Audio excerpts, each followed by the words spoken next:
ಇನ್ನೊಂದಿಷ್ಟು ದಿವಸ ಒಳಗ ಮಾರ್ಟಿನ್ ಮೂವಿ ರಿಲೀಸ್ ಆಗತೈತಿ. ಆದ್ರೆ ಇಲ್ಲಿ ಮಾರ್ಟಿನ್ ಮೂವಿ ಸಣ್ಣ ಅಲ್ಲ ದೊಡ್ಡ ಪ್ರಾಬ್ಲಮ್ ಒಳಗ ಸಿಕ್ಕೊಂಡೈತಿ. ಆದ್ರೆ ಇಲ್ಲಿ ಫಾಲ್ಟ್ ಆಗೋದಂತಂದ್ರ ಮಾರ್ಟಿನ್ ಮೂವಿ ಹಿಂದಿ ಆಡಿಯನ್ಸ್ ಗೆ ಇಷ್ಟ ಆಗಿಲ್ಲ. ಮೂವಿ ರಿಲೀಸ್ ಆಗೋ ಟೈಮಿಗೆ ಅಂದ್ರೆ 10th ಥರ್ಸ್ಡೇ, 11th ಫ್ರೈಡೆ ಅಂದ್ರೆ ಅಲ್ಲಿಂದ ವೀಕೆಂಡ್ ಸ್ಟಾರ್ಟ್ ಆಗೈತಿ. ಇದಾದ್ಮೇಲೆ 12th ದಸರಾ ಫೆಸ್ಟಿವಲ್ ಇರ್ತೈತಿ. ಆಮೇಲೆ 13 ಸಂಡೇ ಇರ್ತೈತಿ. ಈ ಒಂದು ಚೊಕ್ಕ ಡೇಟ್ಸ್ ಗ ಮಾರ್ಟಿನ್ ಅವರು ಪ್ಲಾನ್ ಮಾಡ್ಕೊಂಡ್ ಬಂದ್ರೆ ಈ ಡೇಟ್ಸ್ ಗೆ ತಮಿಳ್ ಒಳಗ 2 ಮೂವಿ ರಿಲೀಸ್ ಆಗತ್ತಾವ. ಒಂದು ರಜನಿಕಾಂತ್ ಅವ್ರದ ವೆಟ್ಟೇನಿ, ಆಮೇಲೆ ಸೂರ್ಯ ಅವ್ರ ಆಕ್ಟ್ ಮಾಡೋರದ ಕಂಗುವಾ. ಆಲ್ರೆಡಿ ಈ 2 ಮೂವಿನೂ ಪ್ಯಾನ್ ಇಂಡಿಯಾ ಒಳಗೆ ರಿಲೀಸ್ ಮಾಡತ್ತಾರೆ. ಆದ್ರೆ ಮಾರ್ಟಿನ್ ಇಲ್ಲಿ ಏನ್ ಪ್ರಾಬ್ಲಮ್ ಆಗೈತೆ ಅಂತಂದ್ರೆ ಆಲ್ಮೋಸ್ಟ್ ಪ್ಯಾನ್ ಇಂಡಿಯಾ ಅಂತಂದ್ರೆ ಹಿಂದಿ ಆಡಿಯನ್ಸ್ ಅಂದ್ರೆ ಇಂಡಿಯಾ ಆಡಿಯನ್ಸ್ ಗೆ ಟ್ರೇಲರ್ ಇಷ್ಟ ಆಗಿಲ್ಲ. ಬಹಳ ಮಂದಿ ಸೋಷಿಯಲ್ ಮೀಡಿಯಾ ಆಮೇಲೆ ಮೂವಿ ರಿವ್ಯೂವರ್ಸ್ ಮಾರ್ಟಿನ್ ಗ ಬ್ಯಾಡ್ ರಿವ್ಯೂಸ್ ಕೊಟ್ಟಾರ. ನೀವು ಹೋಗಿ ಯೂಟ್ಯೂಬ್ ಹೋಗಿ ಸರ್ಚ್ ಮಾಡಿದ್ರೆ ನಿಮ್ಗೆ ಸಿಗ್ತಾವ ಬಹಳಷ್ಟು. ಆಮೇಲೆ ಇದಾದ್ಮೇಲೆ ಮಾರ್ಟಿನ್ ಗ ರೋಸ್ಟ್ ವಿಡಿಯೋಸ್ ಸಿಗ್ತಾವ ನಿಮ್ಗೆ. ಈ ಮೂವಿ ಬಜೆಟ್ 100 ಕೋಟಿ ಐತಿ. ಇದನ್ನಂತೂ ಆರಾಮ್ಸೆ ರಿಕವರಿ ಮಾಡ್ತೈತಿ. ಏನಾದ್ರೂ ಧ್ರುವ ಸರ್ಜಾ ಫ್ಯಾನ್ಸ್ ಅದಾರ, ಮೂವಿ ಹೆಂಗಿತ್ತು ಅಂದ್ರೂ ಗೆಲ್ಸ್ ಕೊಡ್ತಾರ. ಆದ್ರೆ ಮೂವಿ ಪ್ಯಾನ್ ವರ್ಲ್ಡ್ ಸಕ್ಸಸ್ ಆಗ್ಬೇಕಂತಂದ್ರೆ ಸ್ಟೋರಿ ಲೈನ್ ಮ್ಯಾಗ ಬಿಟ್ಟಿದ್ದ. ಇದಾದ್ಮೇಲೆ ಕಂಗುವಾ, ಈ movie action and fantasy genre ಒಳಗಿದ್ದ.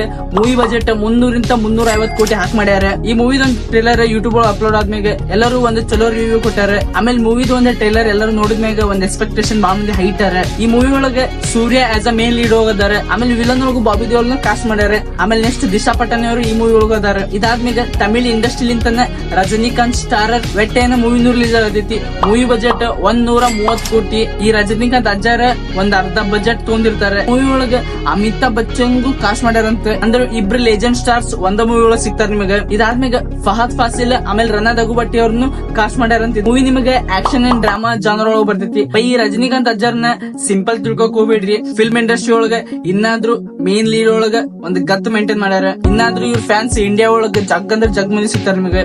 ಇವೆಲ್ಲ ಮೂವೀಸ್ ಒಳಗ ಎಲ್ಲಾ ಮೂವಿಗೂ ಸ್ವಲ್ಪ ಲಾಸ್ ತಗೋಬೇಕಾಗ್ತೈತಿ. ಆದ್ರೆ Martin movie pan world PAN India ಒಳಗೆ ನಿಲ್ಬೇಕಂತಂದ್ರೆ ಒಂದ್ ಸ್ಟೋರಿ ಲೈನ್ ಆಮೇಲೆ ಯಾವ ರೀತಿ ಪ್ರೆಸೆಂಟ್ ಮಾಡ್ತಾರ ಅನ್ನೋದ್ ಮೇಲೆ ನಿಲ್ತೈತಿ ಪ್ಯಾನ್ ಇಂಡಿಯಾ ಒಳಗ. ಆಮೇಲೆ ಮಾರ್ಟಿನ್ ಗೆ ಇನ್ನೊಂದು ಗುಡ್ ನ್ಯೂಸ್ ಏನಂತಂದ್ರೆ ಕಂಗುವಾದ ಒಂದು ರೂಮರ್ಸ್ ನಡೆದೈತಿ.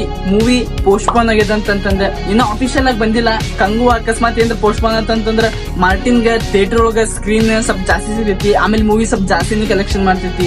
ಇವೆಲ್ಲ ನಡಿಬೇಕಂದ್ರೆ ಮಾರ್ಟಿನ್ ರಿಲೀಸ್ ಆದ್ಮೇಲೆ ಒಂದು ಚಲೋ ರಿವ್ಯೂ ತಗೊಳಬೇಕ. ತಗೊಂಡಿಲ್ಲ ಅಂತಂದ್ರೆ ಮೂವಿ ಎಲ್ಲ ಕಳೆದೋಕೈತಿ ಗೊತ್ತಾಗಿಲ್ಲ. ಆಮೇಲೆ ಈ ಮೂವಿ ರಿಲೀಸ್ ಆದ್ಮೇಲೆ ಬಾಳ ಅಂದ್ರೆ ಬಾಳ ಮಂದಿ ರೋಸ್ಟ್ ಮಾಡಕ್ ವೇಟ್ ಮಾಡತ್ತಾರ.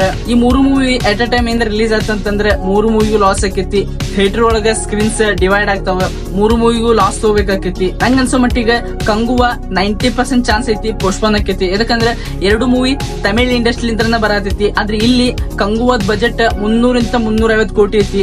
ಒಂದ ಫಿಲ್ಮ್ ಇಂಡಸ್ಟ್ರಿ ಅಂತ ಬಂದ ರಜನಿಕಾಂತ್ ಮುಂದೆ ಕ್ಲಾಶ್ ಮಾಡುವಂತ ಒಂದ್ ಧೈರ್ಯ ಮಾಡಂಗಿಲ್ಲ. ಯಾಕಂತಂದ್ರೆ ಮೂವಿ ಬಜೆಟ್ ನ ರಿಕವರಿ ಮಾಡ್ಕೊಂಡು ಪ್ಲಸ್ ಪ್ರಾಫಿಟ್ ಗಳಿಸ್ಬೇಕು. ಅವ್ರೆ ಮೂವಿದೊಂದು ರಿಲೀಸ್ ಡೇಟ್ ಪೋಸ್ಟ್ಪೋನ್ ಮಾಡಿದ್ರೆ ಅವ್ರಿಗೂ ಬೆಸ್ಟ್. ಈ 3 ಮೂವಿ ಒಳಗೆ ನಿಮ್ಗೆ ಯಾವ ಮೂವಿ ಗೆಲ್ತದ ಅಂತ ತಳಗಿಡ್ರಿ. ಚಾನಲ್ ಆಜು ಬಾಜು ಯಾರು ಹೊಂಟಿದ್ರೆ ಚಾನಲ್ ಸಬ್ಸ್ಕ್ರೈಬ್ ಮಾಡ್ರಿ. ನಾನು ನೆಕ್ಸ್ಟ್ ವಿಡಿಯೋ ಸಿಗ್ತೀನಿ. ಅಲ್ಲಿ ಟೇಕ್ ಕೇರ್ ಅಂಡ್ ಬೈ.